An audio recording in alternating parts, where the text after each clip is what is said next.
hidhamaa kan turee fi mana murtii garaagaraatti kadhiyaachaa kan ture Koloneel Gammachuu Ayyaanaa fi namoonni galmeessaa jalatti himatamanii turan manni murtii himata isaanii cufuun utuu murtiin argatiin akkasumas beekamtii abbaa seeraa malee hidhaarra kan jiran qondaalli siyaasaa Adda Bilisummaa Oromoo Koloneel Gammachuu har'as akka haaraatti mana murtii federaalaa dhaddacha caffee araaraatti dhiyaatus dhimmi isaanii otoo hin ilaalamin ammas manni murtii gaafa caamsaa 18 bara 2022tti akka dhiyaatan beellameera. Koreen hojii raawwachiistuu Adda Bilisummaa Oromoo obbo Mikaa'el Booran, obbo Abdii Raggaasaa dabalatee miseensonni gumii sabaa obbo Kennasaa Ayyaanaa, Amaan Filee fi qondaalonni dhaabichaa kanneen akka Lammii Beenyaa, Daawit Abdataa, Gadaa Gabbisaa fi hoogganaan waajjira ABO Gullallee Dr. Gadaa Oljirraa waggoota tokko oliif fi manneen hidhaa bakkeewwan garaagaraa keessatti hidhamanii jiraatanis manni murtii yakka hojjetan waan hin qabneef bilisa baasus poolisiin ajaja mana murtii kabajuu dhabuun hidhee kaan dhukkubaan saaxilamu kaan ammoo darara hamaa keessa jiraachuu maatiin hidhamtoota sanaa yeroo hedduu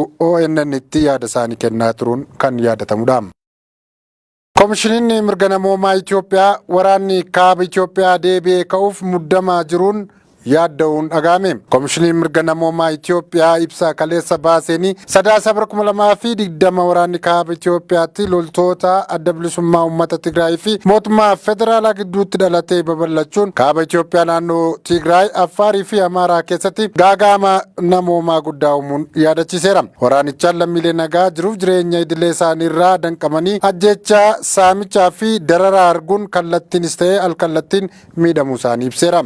Bitootessaa 2022 waliigaltee dhukaasa dhaabuu mootummaa federaalaa fi aangawoota Tigraay gidduutti labsameen fedha gargaarsaa namoomaa hammaataa Tigraay fi Affaariif akkasumas Amaaraa keessatti jiru furuuf waraanichi fala siyaasaa argachuuf bu'uuraa kaa'aa abdii jedhu qabaachuu akka tures eerameera. Komishiniin mirga namoomaa Itoophiyaa sochiin waraanaa bakkatti adeemaa jirus ta'e waraanni kun ifatti deebi'ee eegaluu ilaalchisee jala muree wanti jedhe jiraachuu baatus gabaasaa waraanni eegale jedhuun yaadda'u himeera. Biyyattiin qaala'insa jireenyaa, hanqina dhiyeessiiwwan bu'uuraa fi kaaba Itoophiyaatti ammoo addatti tajaajiloonni bu'uuraa adda cituun fedha deeggarsa namoomaa garmalee olaanaa kutaalee biyyattii adda addaa keessatti jirutti dabalame haalli diinagdee fi hawaasummaa danqaa keessa jiraachuu komishinichi ibseera. Kanaafis qaamolee waraana sana keessa jiran miidiyaaleen, hooggantoonni amantaa fi kaanis gochoota dhimma kanaa hammeessan irraa akka of qusataniif nagaan wal danda'uu fi wal hubachuun akka jiraatu gahee akka ba'an komishinichi beeksiseera. Dhaabbileen idil addunyaa fi michoonni Itoophiyaa duula waraanaa hambisuu, marii si'eessuu fi nageenya fiduu akka gargaaran gaafachuun mootummaan federaalaa, bulchiinsonni Affaarii fi Amaaraa deeggarsi namoomaa naannoo Tigraay akka seenu haala akka mijeessan komishinichi waamicha dhiyeesseera. Hoogganaan duraanii Somaaliyaa kan turan Hassan Sheikh Mohammed pirezidaantii haaraa Somaaliyaa ta'uun filataman. Filannoo miseensonni paarlaamaa Somaaliyaa qofti irratti argamanii gaggeessan irratti Hassan Sheikh Mohammed pirezidaantii biyyattii Mohammed Abdullahi Farmaajo kan bara 2017 irraa kaasan aangoo irra jiran injifataniiru. Biyyattiitti sababa yaaddoo nageenyaatiif uummanni bal'aan sagalee akka kennu gochuu waan hin danda'amneef bakka buutonni uummataa 328 ta'an sagalee kennan. Hassan Sheikh Mohammed sagalee 214 kan argatan yoo mo'atan pirezidaantiin Farmaajoon sagalee 110 argataniiru. Hassan Sheikh Mohammed kanaan dura Mohammed Abdullahi Farmaajootiin mo'atamanii aangoo gadhiisanii turani. Filannoon morkii cimaa irratti gaggeeffame kun si'a sadaffaatiif kan gaggeeffame yoo ta'u sababa walitti bu'iinsa keessoo fi yaaddoo nageenyaaf baatii 15 oliif yeroon isaa dheereffamuu ta'eera. Akkuma bu'aan filannoo barameen hedduu osoo hin turin Hassan Sheikh Mohammed waadaa kan seenan yoo ta'u deeggartoonni magaalaa guddoo biyyattii Moqaadishoo keessatti jiranis qawwee samiitti ol dhukaasuun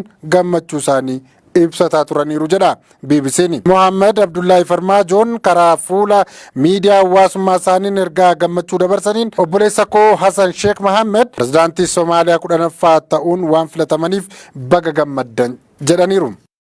Ameerikaa kutaa bulchiinsa magaalaa Niiwuorkitti namni dhuunfaa tokko namoota gurraacha ta'an bakka tokko jiranitti dhukaasuun dhagahame. Ameerikaa kutaa bulchiinsa Niiwuork magaalaa Buffaaloo keessatti hidhataan lammii Ameerikaa adii ta'e tokko akka gabaa warri gurraacha ta'an itti baay'atan seenuun haleellaa raawwachuun gabaafameera. Namoota 10 ajjeeseera kan jedhamuun shakkame dargaggeessi umriin isaa waggaa 18 ta'e Peytaan Gendroon jedhamu kiiloomeetira 320 qaxxaamuree deemuun haleellaa haleellaa raawwachuu poolisiin beeksiseera. Uffata dambii loltummaa uffachuun meeshaalee hidhatee gara suppermaarkeetii Friendly jedhamu kan seene shakkamaan kun waardiyaan suppermaarkeetichaa erga ajjeesee booda gara gabaa sanaa seenuun nama argate mararratti rasaasa roobsuutu dhagahame. Haleellaan kun jibba sanyii irraa ka'uun kan raawwatame ta'uu danda'a jedhamee qorannoon gaggeeffamaa jiraachuun kan himame yoo ta'u, kantiibaan magaalaa Buffalo Byron Brown dargaggeessichi hanga danda'e lubbuu warra gurraachaa balleessuudhaaf dhufe jechuun komatan. Namni kun haleellichaan booda to'annoo jala oolfamullee haleellaa kana raawwanne jechuun waakkateera. Pireezidaantiin Ameerikaa Joo Baayiden haleellaa nama sanyii leellisu kana nan balaaleffadha jedhaniiru.